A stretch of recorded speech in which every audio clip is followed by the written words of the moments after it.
I'm Gina Aliberti. As we begin a new year, This Week in Mentor wants to take a look back at some of the big stories and events around the city in 2014.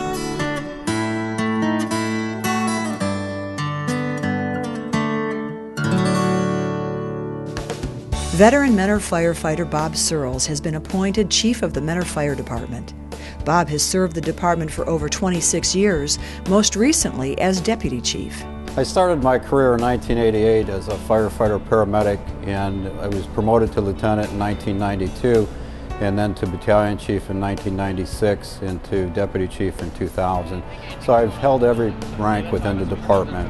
It's been quite a ride. A swearing-in ceremony was held on March 31st. City Manager Ken Filipiak says the task of finding a new fire chief was easy because of the depth of talent and experience in the department. I've had the pleasure of working with Bob since 2009, and I've always been impressed by his supervisory abilities and his leadership. He not only leads by example, but does it with a very quiet and calm demeanor and is able to teach. And I know that he's going to bring all his talent and wisdom to bring along the next generation of leaders here in our city as well. As family and friends looked on, Searles took the oath of office, beginning his tenure as the Chief of the Mentor Fire Department.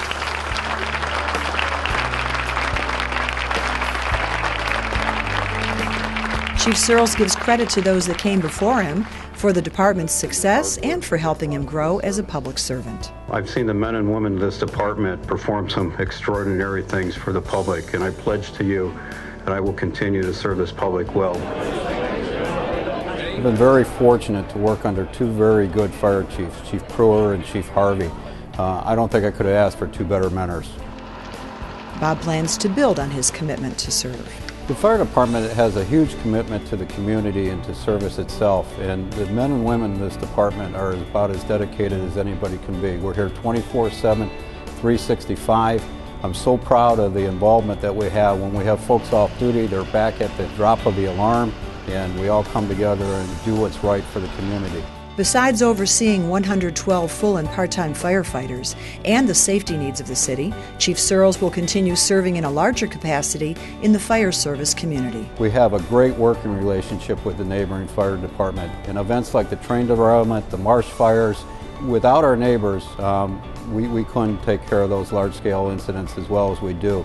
And I'm excited for the fact that we have such good neighbors and that cooperation will continue.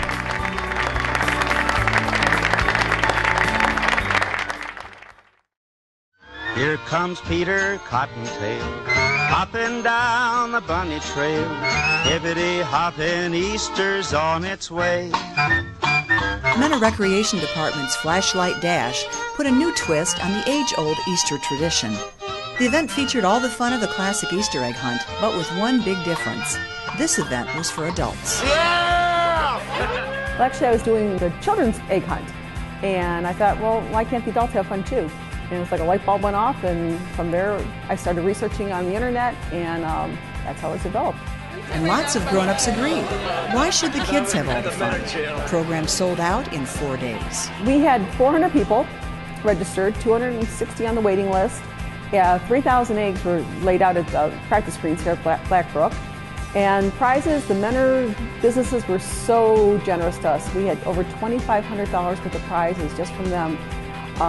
Anything from overnight stays at a hotel, Pandora bracelets from Cameo Jewelers, Walmart donated TV, we had gift cards. Yeah, all these gift cards, $25. Luckily, April 12th was clear, warm, and the perfect night for an egg hunt. The weather was absolutely gorgeous. The atmosphere, we had high-top tables set up with candles on them. We had beautiful heaters with the torches in them. The people came and they were just wowed at the whole event. Before the big hunt, participants were invited to compete in an Easter bonnet contest, and many of the 400 attending showed up in elaborate Easter finery. I was shocked. I never thought that all those people would show up, men and women, in their Easter bonnets, all handmade. I had a group from Walgreens, and they had a ladies' night the week before, and they all got together and shared wine and made their hats, and then they came the following week and they looked terrific. Some of the hats were unbelievably made. The competition was narrowed down to the top 3, and the crowd selected the winner. At the heart of the event was the egg hunt. I hope to find at least 5 eggs. I'm not very good at that. Just to plow people down. But it really was a chance for friends to gather and have a good time. You come in, you buy some drinks, you have snacks, you enjoy each other's company. We had a DJ playing beforehand also. We did some trivia contests with the DJ. From there, we all marched down the Easter Trail back to the practice greens and lined them all up. And boom, maybe 60 seconds, it was over.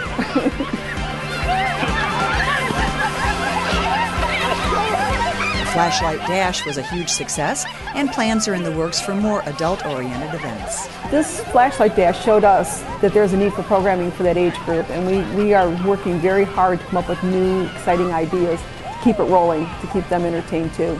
After all, everyone has to get out and play. For upcoming events, check out the Summer Parks and Recreation Guide or visit cityofmentor.com and choose upcoming events under the Play tab. Every year, Mentor emergency dispatchers visit Mentor first graders to teach how and when to use the 911 system. They talk about what to do in an emergency, how to dial the phone, and even what to tell the dispatcher if they need help. Those lessons came in handy for Katrina Washington, a 3rd grader at Hopkins Elementary. Katrina called 911 when her grandmother fell and hit her head.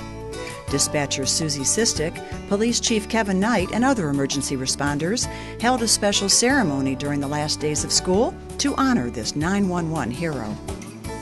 One of you in here was so brave when you called 911, did all the right things, and got the person the help they needed.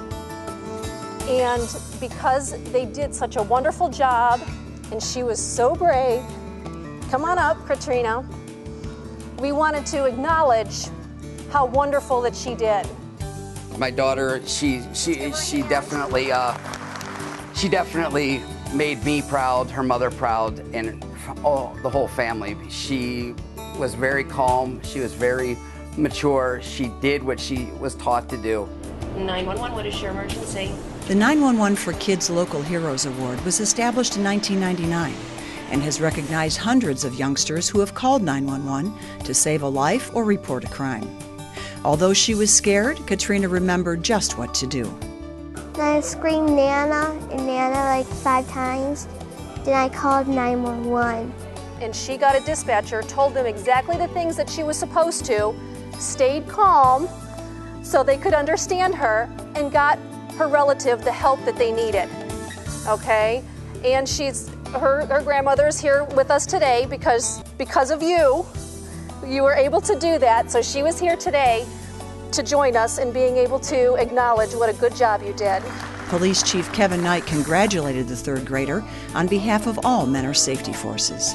On behalf of both the police department and the fire department and our dispatch center, I want to congratulate you and let you know we are all very proud of you. Okay, congratulations. On June 17th, Katrina and her family attended the City Council meeting where she was presented with her 911 Hero Medal. Congratulations to Katrina and also to Mentor 911 emergency dispatchers for all the great work that they do.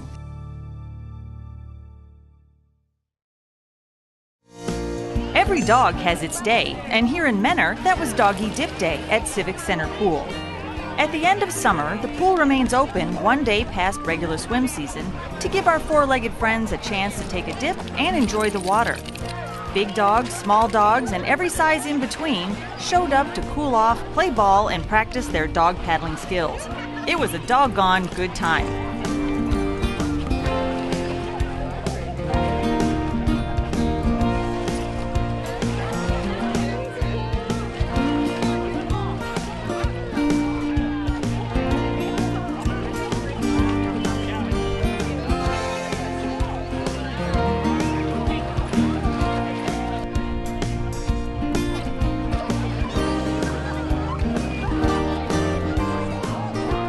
While many dogs embraced the opportunity to splash and swim, others took a little more coaxing. That's the first time he's ever gone in, so I pretty much had to drag him in. But then he started swimming around. He's doing well. But they love playing with all the other dogs, too. Dogs and owners alike enjoyed frolicking in the pool, enjoying the last days of summer. I think it's great when all the dogs are mingling and not getting in fights or anything, and just socializing is very important in animals, and people don't do it, so I think this should be done more than just once a year. And so with a shake of the coat and a wag of the tail, Civic Center pool swimming season ends, marking another great summer in Menor for everyone, even the dogs. Lake County and the City of Menor hired URS Corporation to conduct dye testing in Menor in an effort to help remediate the problem of water entering basements during significant rain events. Over the past few years, with a lot of the heavy rains we've been having in Menor, residents in the Bellflower, Palmerston area have experienced sanitary sewer backups in their basements. So there's a concern that stormwater is somehow infiltrating into the sanitary sewer. The two systems are separate. Stormwater, in the form of excess rain, will enter the storm sewer through the grates you'll see on residential streets. This may feed into a retention pond and eventually makes its way to streams running to Lake Erie. The sanitary sewer takes dirty water back to the Lake County Water Treatment Plant, where it is cleaned and processed. The city has responsibility to maintain the storm sewer system. The county has the responsibility to maintain and operate the sanitary sewer system. So because they're separate systems, separate ownership, there's a combined effort to try to identify the source of the problem and resolve it. The dye testing was done in two phases. Mainline dye testing examined storm sewers and catch basins, while residential dye testing looked at select homes. The consultant started to test the storm sewer mains by flooding them and inducing dye and checking to see if there was any cross movement with the water from the storm to the sanitary, and there hasn't been too much of that going on as far as infiltration from one system to another. So the next step is to test the residential side of the system, which would be the downspouts. URS engineers spent several days visiting and testing various locations to gather data. They induce water from Aqua Ohio around the downspouts, and they squirt non-toxic dye at those locations. It's not harmful. It's usually bright green in color. Once the dye is introduced, technicians must wait to see if the dye makes its way into the sanitary lines. And then they also have a camera in the sewer main located at the connection point where the house ties into the sewer main, and they sit there and they watch and wait to see if dye comes out at that point. Obviously, if dye comes out, then we know there's some sort of either cross-connection or infiltration problem going on with the sanitary sewer. URS will analyze the data and issue a report to identify problems, make recommendations, and provide alternatives for the city and Lake County to address the issues. That will give us an idea where we need to go next. For more information or to report flooding issues, call the City of Menor Engineering Department at 974-5785, or for sanitary sewer questions, call the Lake County Department of Utilities at 350-3431. Mentor recently hosted the American Collegiate Hockey Association Division II Showcase. 17 college club teams from around the country came to town to play at the Menor Ice Arena. Facilities throughout the United States bid to host ACHA events each year. Well, we have to put in a bid in late February, early March, and you can bid on D1, D2, D3, or women's for the ACHA. While there is stiff competition to host an ACHA event, the benefits to the community and local hockey fans are great. Benefits of hosting a college event is most of the teams, and in this case this year, all 17 teams are from out of the area. The closest school is 2 hours away. Most are more than 5 to 8. We have teams from the West Coast and the far Midwest also. So they're all staying in hotels. They're going to visit our restaurants. They're going to go to our shops and so forth and hang out for the day. In this type of a showcase, they're only playing one game each day.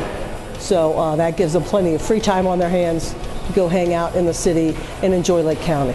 Teams visiting Mentor came from colleges and universities in Utah, Arizona, Michigan, Kentucky, Delaware, North Dakota, and Illinois, as well as Ohio teams from Toledo, Dayton, and Cincinnati.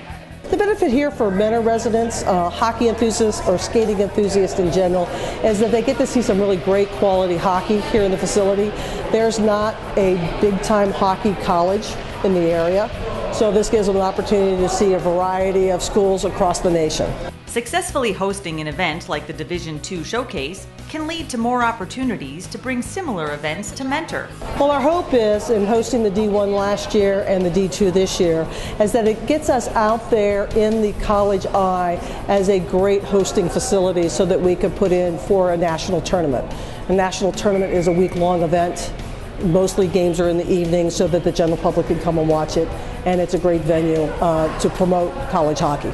And it helps inspire our local Mentor hockey players too. If they get an opportunity to see what they could aspire to past high school. Most are not going to make it to the NHL, but there's a good chance that they could play some good Division I, II, or III ACHA hockey. Almost 400 college hockey players and their coaches visited the city to participate in the Division II Showcase and had a wonderful time both on and off the ice.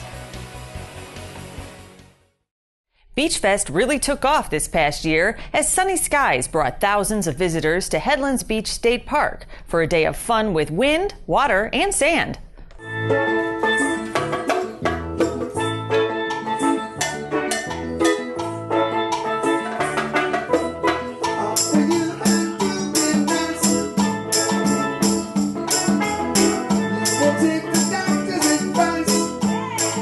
The sun shone brightly as families kicked off their shoes and played in the sand at this year's Beachfest. The free event was presented by the City of Menor and Headlands Beach State Park with generous support from these area sponsors. The location on Lake Erie, combined with the variety of entertainment, provided visitors a unique experience at Lake County. Fun activities. Fun, enjoy the local beach. See the sculptors and the arts and crafts. Yeah. And the vendors. Fries. Seasoned fries for you? I didn't have any. Fries in. The outdoor celebration mixed the arts with the elements of wind, water, and sand. Kids of all ages played and danced, sailed and soared, and watched in awe all of the amazing performances. The centerpiece of the event featured a uniquely beach-appropriate competition. 3 master sand sculptors took part in Ohio's first master sand sculpting competition, carving intricate works of art much to the delight of onlookers. That's pretty cool. That is really cool. The main challenge really is the sand on the beach here. This is really difficult sand to work with. So we've imported about 30 tons of sand here, divided it amongst the 3 sculptors. This is actually like pulverized bedrock. This is a glacial moraine, comes from about an hour south of here.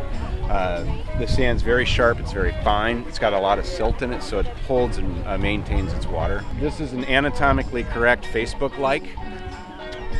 Hopefully they like it. You know, it's such a universal symbol. It's funny because everybody, you know, it's a recognizable thing, but everybody kind of takes with it a different meaning. A lot of people don't get the Facebook thing, which is okay. Visitors voted for their favorite design as the artists worked throughout the day. In the end, Suzanne Altamar from Florida won the honors with her detailed depiction of sea life. Young artists were inspired to create their own masterpieces in the Sandcastle Building Contest.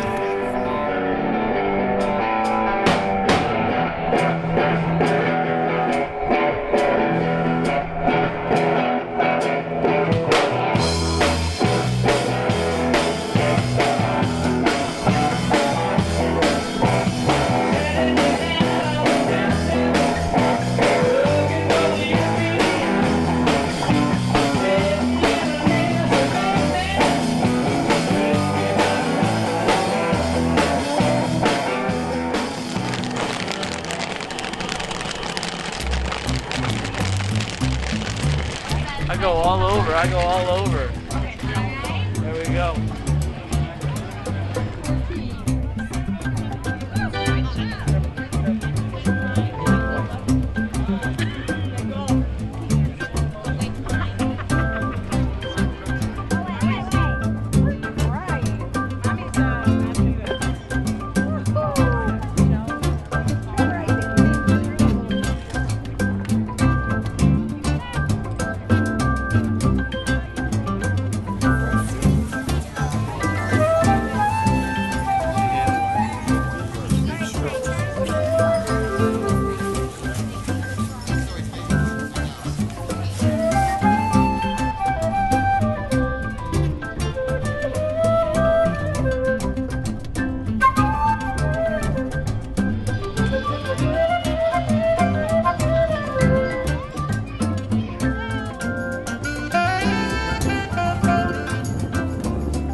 Jasmine Dragons is a cirque balance dance school, and a lot of the aerial stuff takes a lot of hard work and training, and the days that you can do it on the beach all seems to make it worth it.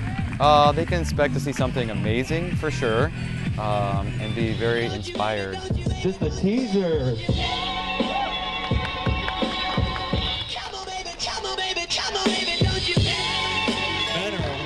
Red amazes her audience with fire and flag dancing. So everyone stay tuned, here's Red.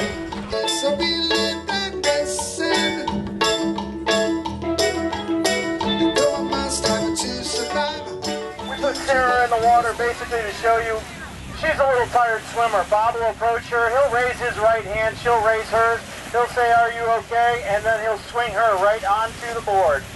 As he does that, he does a little turn, and then they head out. It's actually not that hard to do.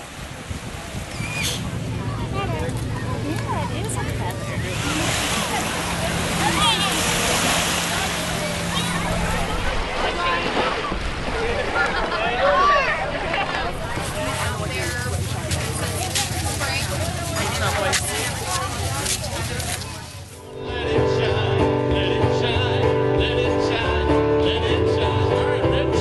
Thanks again to our generous sponsors for an amazing day at the beach. The city is already looking ahead to next year's event and hopes to bring more family fun to the North Coast. Menor welcomed many new businesses to the city in 2014. Here's a few we highlighted on the Menor channel.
CityFest kicked off its second year with new entertainment and family fun.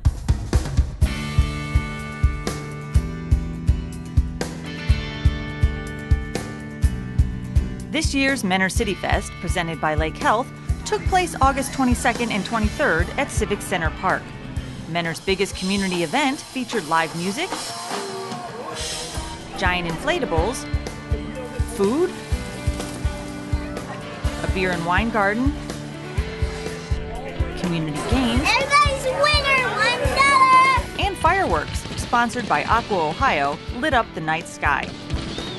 Kids of all ages enjoyed the magic, Now, look. madcap puppets, and a spectacular BMX thrill show. It was 2 days where neighbors and friends could get together, bring their families, and have fun. And they did. CityFest 2014. Awesome. Saturday morning kicked off with the best parade in Lake County. Floats, bands, community groups, and businesses strutted their stuff as they marched past hundreds of spectators. Top 6 answers are on the board. 100 Menor residents were surveyed. Following a friendly family feud game between Menor City officials and Menor school administrators, City Manager Ken Filipiak, Assistant City Manager Tony Zampedro, Fire Chief Bob Searles, and Police Chief Kevin Knight all took part in the ALS Ice Bucket Challenge. Tickets were sold for a chance to dump the buckets, and over $1,000 was raised for the worthwhile cause. The festival featured something for everyone, from the fantastic array of foods, a wine tasting event, Hold on tight. a zip line, to the kids' Touch a Truck event, Residents connected with Menor businesses in the Main Street tent and visited with nonprofit groups in the community corner. Families could even take a trip on the CityFest Express. Here's some highlights from the big event.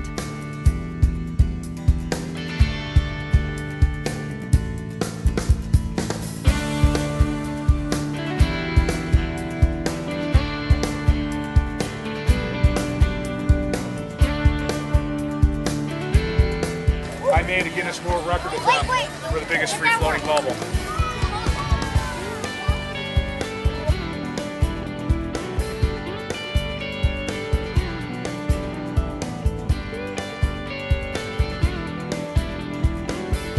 Welcome to CityFest!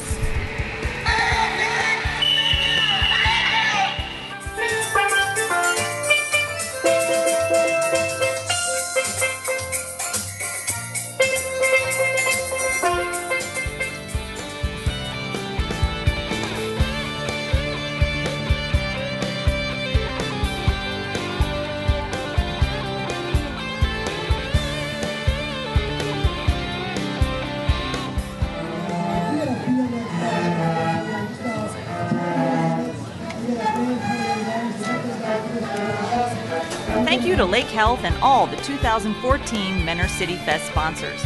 We had a great time, and we'll see you next year at Menor CityFest.